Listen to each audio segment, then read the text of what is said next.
Seguinte, bate-papo maravilhoso, doutora Liliane. E eu falei para vocês que hoje o programa estava muito completo, né? Quando a gente fala de saúde. Hoje a gente vai falar de bexiga hiperativa. Já ouviu esse termo? Mas olha, é mais comum do que a gente imagina, diminui muito a qualidade de vida e muitas mulheres se sentem inseguras para procurar ajuda, porque tem vergonha de contar. Então tá aqui com a gente mais uma vez, ele que é urologista, doutor Alexandre Salum. Bem-vindo, tudo bem? Vai. Doutor, prazer, viu, te receber novamente. E é meio por aí, né? Porque acaba sendo comum, a gente vai entender até os motivos, né, que levam aí essa bexiga hiperativa. Mas antes, vamos entender o que significa, né? O que vai indicar um quadro de bexiga hiperativa. Carol, a bexiga hiperativa, ela se caracteriza por uma contração involuntária da bexiga. Tá. Né? Naturalmente, nós temos alguns mecanismos que são próprios da bexiga. São dois, basicamente. O armazenamento. Certo. Então, assim, a bexiga é um músculo oco. Então, ela vai armazenar a urina e depois ela tem que esvaziar. Certo. Quando você tem esse problema no enchimento, ou seja, você começa a encher e de alguma forma, que a gente vai explicar um pouquinho melhor, ela contrai numa hora indevida, a pessoa pode ter a bexiga hiperativa. É como se ela não tivesse o controle do momento que ela fosse fazer xixi. Exatamente. É uma perda de controle. Normalmente a gente toma água, o rim filtra toda o sangue e o produto dessa filtração é a urina que vai ser eliminado. Tá. E a bexiga ela vai aumentando de volume com esse enchimento pela urina. Tá. Mas chega um momento que normalmente entre 350 a 400 ml que a gente tem aquela sensação de plenitude. Opa, eu estou com vontade de ir ao banheiro. Sim. E aí eu relaxo, eu vou, quando socialmente eu posso, eu vou lá no banheiro. O que a bexiga hiperativa faz? Ela começa a dar contrações involuntárias, uma hora que eu não quero. E aí nessa hora que eu não quero, ela contrai e aí eu perco urina. E a pessoa pode ir perdendo, né? E às vezes não sentir, né, doutor? Esse é o ponto. Tem assim, também? Em casos um pouquinho mais graves já, a pessoa tem perdas involuntárias, ela nem sente. No começo, o que ela faz? Ela sente aquela urgência. Então, assim, vem aquela vontade rápida de eu correr no banheiro. Tá. E no começo a pessoa consegue segurar e chegar até lá. Mas depois, se a gente não vai tratando de forma efetiva, ela passa por um outro passo. Entendi. Em que eu não consigo mais ter esse tempo, o delay até o banheiro e acabo tendo incontinência urinária, que é super chato. É verdade. Agora, vamos falar um pouquinho quais são os fatores que levam ao quadro. É claro que o envelhecer, o passar dos anos é um deles, né? Até pela questão do músculo, de afrouxamento, algo do tipo. Mas tem outras coisas também que pode acometer mulheres jovens. Exato, exato. Então, a gente sabe que distúrbios neurológicos podem estar associados a isso, às vezes algum trauma que a pessoa teve na coluna ou alguma doença neurológica. Alterações hormonais podem estar relacionadas também. Às vezes até, uma coisa que às vezes as pessoas não sabem, mas alguns alimentos podem irritar a bexiga. Nossa. Então, às vezes, café, hortaliças, podem de alguma forma irritar, por exemplo, o álcool, o tabaco. E a bexiga ela é muito sensível a algumas situações e ela pode contrair de uma forma indevida. Então é muito importante a gente se ater a esses pontos. E aí, quando a mulher percebe que isso está acontecendo com uma certa frequência, é hora de procurar ajuda. Porque pode acontecer também eventos muito pontuais e não ser um quadro de bexiga hiperativa. Exatamente. Então assim, primeiro um ponto que a gente tem que esclarecer o que é o normal. O normal é você urinar mais de 2 horas, a cada 2 horas ou mais. Tá. Quando você começa a ter esse intervalo miccional diminuído, a gente tem que pensar que pode ser a bexiga hiperativa. Quando você começa a ter essa sensação de urgência, não é normal. Você tem que perceber a bexiga, ela aí, olha, parece que ficando cheia ao longo do tempo e tem uma hora que eu realmente sinto cheia e aí eu vou no banheiro. Então, quando começa a ser muito rápido, ou seja, essa sensação de urgência, também é um dado para a gente pensar em bexiga hiperativa. Certo. E o último, que é essa incontinência. Quando eu tenho essa urgência e eu não consigo chegar, eu perco. Tá. Que isso é uma coisa que debilita muito e o que você falou é fundamental. Você que está assistindo a gente, é fundamental procurar ajuda médica quando você está num cenário desse, de incontinência, de urgência. Muitas mulheres e homens também, às vezes renegam isso por vergonha, por desinformação. Então acho que o programa tem essa grande função de passar essa informação adiante, e você que está sofrendo disso tem que procurar um urologista. Tem vários tratamentos que pode melhorar a qualidade de vida sua, né? Tem gente que fica até em depressão por conta disso. Com certeza, tem medo de sair. Casa. E aí a gente sabe que as pessoas acabam recorrendo ao uso dos absorventes e que isso também é um problema. Porque o absorvente deixa aquilo lá mofado. Isso pode aumentar a chance de infecção urinária. De infecção urinária, olha isso, é uma bola de neve, né, doutor? Fica isso. Então, fundamental essa procura. Vamos mostrar a dinâmica? Então, mais ou menos... Pra gente falar dos tratamentos. Vai me ajudar aqui? Ó? Vou te ajudar, doutor. Então você vai segurar aqui pra mim? Segura aqui. Isso, porque senão a gente vai rolar xixi pra todo lado. Já vai ter incontinência agora. Então vamos lá. Eu vou segurar aqui, pode tirar. Isso, eu vou tirar esse aqui. O que a gente vai mostrar? A gente vai pra cá. Aí. Um pra lá. Aí, doutor, que eu não tô enxergando. Aí, perfeito, pode tirar. Foi, já saiu? Pronto. Então, ó, normalmente o que a gente tem? Essa aqui a gente teve o cuidado com a produção de colocar essa função de armazenamento da bexiga. A gente tem mais ou menos aí uns 350, 400 ml, que é a capacidade máxima da bexiga. Tá. E normalmente ela vai aumentando e progressivamente a gente vai ter aquela sensação. Certo. O que acontece na bexiga hiperativa? No momento que você vai enchendo, existe um disparo, uma contração involuntária. Quando tem essa contração, a gente tem o esfíncter, que pode tentar segurar. Tá. Mas vem aquela sensação de urgência. Quando o esfíncter não consegue segurar, essa contração é muito forte, o que acontece? Ela está enchendo e de repente sai um pouquinho. Então a água tem essa peculiaridade. Então são mini contrações que pode acontecer. Ó. Ah, ela vai fazendo assim. E eu tenho essa saída escape. Por isso que às vezes as pessoas precisam usar absorventes, até a gente usar fralda. E quando a contração é muito importante, às vezes você tem um cenário em que você molha todas as suas vestes. Nossa. E fica muito complicado do ponto de vista social e desagradável. E, doutora, a Glaucia estava comentando, tem gente que não consegue fazer algumas atividades, assim, na atividade física, fazer um jump, pular.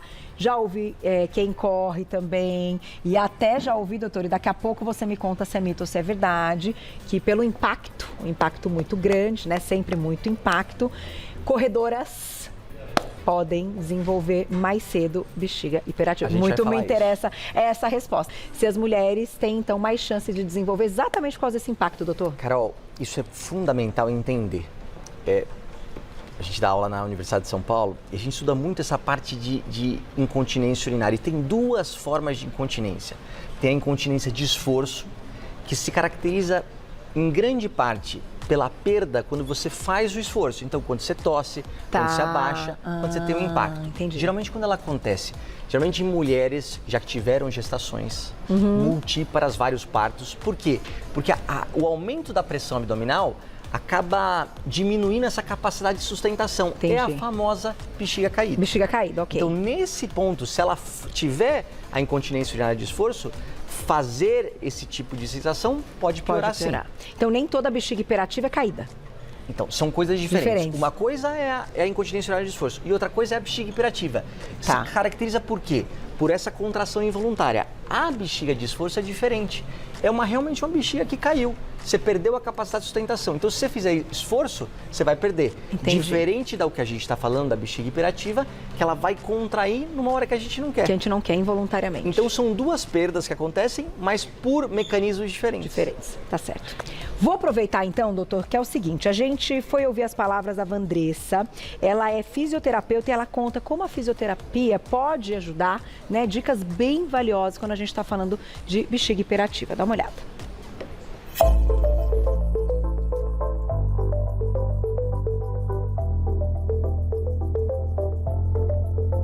Olá, boa tarde. Meu nome é Vandressa Stefanelli, eu sou fisioterapeuta pélvica. A fisioterapia pélvica, ela tem um papel fundamental no tratamento da bexiga hiperativa. Isso porque a gente atua diretamente no controle da urgência urinária, na reeducação da bexiga e também no equilíbrio da musculatura do assoalho pélvico sem o uso de medicamentos. Nós fazemos isso por meio de equipamentos que vão neuromodular a bexiga, ou seja, vai diminuir aquela hiperatividade que ela tem e que causa o aumento da frequência, o aumento da ida ao banheiro, o número de vezes que você vai ao banheiro e também da urgência. Nós associamos com exercícios e técnicas específicas que vão equilibrar a musculatura do assoalho pélvico e diminuir a sensação de esvaziamento incompleto. E junto com a paciente, analisamos a rotina e os hábitos que podem estar prejudicando ainda mais essa condição. Então, sem dúvida, a fisioterapia pélvica ela vai trazer mais liberdade e segurança, diminuindo o medo e aquela procura constante de um banheiro quando for sair de casa.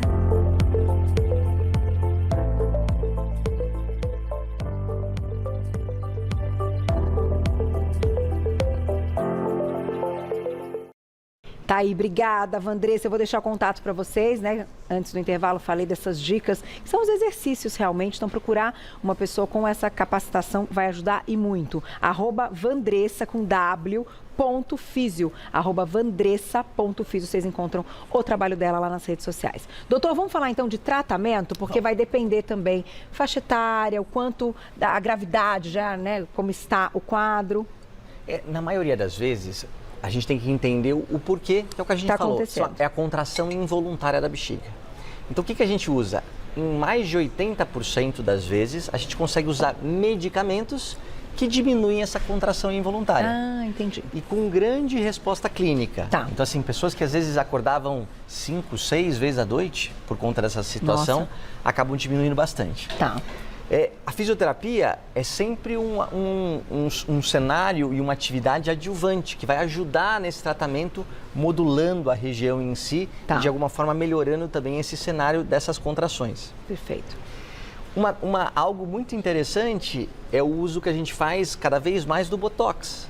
Então, quando a gente tem o tratamento clínico não adequado, ou, por exemplo, o tratamento clínico que dá contraindicações específicas, efeitos colaterais. Quais são mais importantes? A dificuldade de evacuar. Então, a mulher já é um pouco obstipada, ela piora essa obstipação e a boca fica seca. Isso às vezes é debilitante. Então, a pessoa, às vezes, que não consegue fazer isso, a gente pode colocar o Botox. Que ele vai ter o mesmo efeito que na aplicação de outros lugares. É o músculo, ele segura o músculo. Qual que é a ideia daqui? O músculo da mímica, você tem aquela contração, ele relaxa quando você coloca. Na bexiga é a mesma coisa. É um procedimento extremamente simples, com uma sedação que a gente faz no centro cirúrgico, coloca alguns pontos de Botox e tem uma resposta muito interessante. Olha que legal. E vai ter o tempo de duração também. Exato. Então, os nossos estudos e a experiência que a gente tem, aproximadamente entre 6 e 18 meses, a depender da pessoa, porque existem essas individualidades. Mas eu tenho uma paciente, por exemplo, está há 3 anos que eu coloquei e está feliz da vida. Não voltou. Não voltou. Muito legal. Vamos colocar a perguntinha do público? Quem escreveu pra gente, olha lá. Várias perguntinhas lá no Instagram, doutor. Simone, obrigada, um beijo. No climatério, aumenta a chance? Simone, aumenta, né? Então a gente sabe que existe, apesar de a gente não saber exatamente a causa específica da bexiga hiperativa, mas a gente sabe que alterações inflamatórias e alterações hormonais podem acontecer e o climatério vem com todo esse cenário, então pode acontecer sim, é pior. Tá certo. Perguntinha, olha lá, na tela, quem escreveu pra gente. Poliana, obrigada, um beijo. A endometriose pode ser um causador da bexiga hiperativa? Olha que coincidência, eu operei um caso desse ontem. Olha que interessante. A gente acha que a endometriose é só no útero, e não, no ovário. Né, não, ela pode ir em toda a cavidade abdominal. Puxa. Então a gente teve um caso ontem que você tinha um endometrioma na bexiga. Na bexiga. Então a pessoa tinha a bexiga hiperativa por conta do endometrioma. Olha, então a Poliana, então pode acontecer. Pode acontecer, sim. Pode piorar e tem tratamento.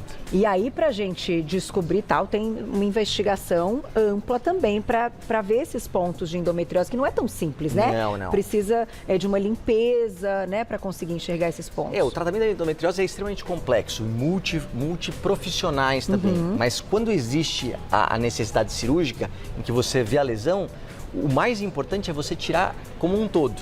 Então não só uma lesão como específica, mas o todo é importante nesse cenário. Tá certo. Tem mais perguntinha, olha lá quem escreveu pra gente na tela.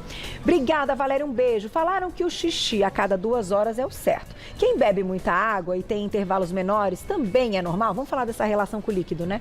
Valéria, você tá certíssima, né? Normalmente, uma pessoa que bebe aí, o que a gente preconiza entre 2 litros e meio, vai ter um intervalo miccional entre 2 horas, 2 horas e meia. Mas às vezes se a pessoa tomar muito líquido, você vai filtrar mais e óbvio que você vai urinar com um intervalo miccional cada vez menor. Então existe sim uma relação direta entre a ingesta de água e a frequência urinária, né? E isso não vai trazer um quadro de bexiga hiperativa, que é aquilo que a gente tem a urgência sem ter mandado, né, perdendo o controle. Exato, a gente tem que lembrar o seguinte, medicina, o problema é quando isso causa um real problema social para a pessoa. Então se ela está tomando água, mas está 1h30, 1 hora e está tudo bem, ok. Mas quando isso está causando um problema, está urinando muito à noite, está tendo urgência, aí sim a gente tem que investir no tratamento. Tá certo. Tem mais perguntinha, olha lá. Obrigada, Simone, um beijo. Tenho 50 anos, estou na menopausa e há algum tempo comecei a perceber que quando espirro, tenho escapes de urina. Então, o que pode ser? Olha lá, aquilo que a gente comentou. Isso aí não tem nada a ver de bexiga hiperativa. É o bexiga caída, talvez. Isso. É uma urologista quase. Bexiga caída, gente. É bexiga caída. Então, exatamente. A Simone, né? Simone. O que a Simone falou, Simone, o que você tem é a perda urinária por esforço. Isso também tem tratamento, mas aí é um pouquinho diferente. A gente tem que investir em fisioterapia e hoje existe uma técnica extremamente simples, uma cirurgia de 20 minutos, chama-se sling. Você coloca uma telinha, 2 furinhos e você eleva a bexiga de novo para o local habitual e melhora absolutamente os sintomas. E eu já ouvi dizer que tem mulheres que aproveitam essa jaquê, sabe a história jaquê? Meninas, peguem essa dica. E já fazem uma lipo, uma abdominoplastia, jaquê. Lembra dessa dica? Sabe que a gente, cirurgiões, tem vários desses pedidos. Não assim, é verdade? Eu vou operar minha bexiga, não dá pra tirar uma gordurinha pra cá. Entendeu? Então vocês já entenderam. Então já pega a minha dica, essa dica é boa. Pode, né, ser assim no final, falar assim, não, vamos resolver tudo de uma vez só. Tem mais perguntinha? Tem 1 minuto e meio, doutor. Dá tempo de mais uma? Vamos ver na tela. Ana Paula, obrigada, um beijo. Após o parto, cesárea, pode ter algum problema de escape de urina? Ana Paula, excelente pergunta, porque assim, a gente acha o seguinte, só quando é o parto vaginal é que você pode ter laceração de tecidos e aí o problema da incontinência bexiga caída, mas não. O fato da hipertensão abdominal, ou seja, o bebê vai ficar 9 meses lá, pressionando a região, isso leva a um afrouxamento dos tecidos, da musculatura. E isso pode dar a perda urinária por esforço. Então, quem já teve a gravidez em si, independentemente do parto, já é um fator de risco para incontinência urinária de esforço, sim. Por isso tem que tratar. E o parto normal talvez aumente a chance? O parto normal aumenta a chance porque além da pressão que ele fica no parto cesárea, ainda ele vai ter o mecanismo pressórico aqui na região pélvica. Então aumenta mais. Mas o parto, a gestação em si, pelo fato de aumentar a pressão abdominal, já é um fator de risco per si. É isso. Que aula do doutor hoje, hein, gente? Doutor Alexandre Salum, urologista. Você encontra lá no Instagram, @doutorabreviado.alexandresalumbu, certo, Exatamente. doutor? Então é o Salum com 2 L's e Bull com 2 L's também, tudo junto. doutorabreviado.alexandresalumbu nas redes sociais para você acompanhar. Muito obrigada, até a próxima, viu, doutor? A gente volta ao vivo amanhã para fechar a semana com chave de ouro.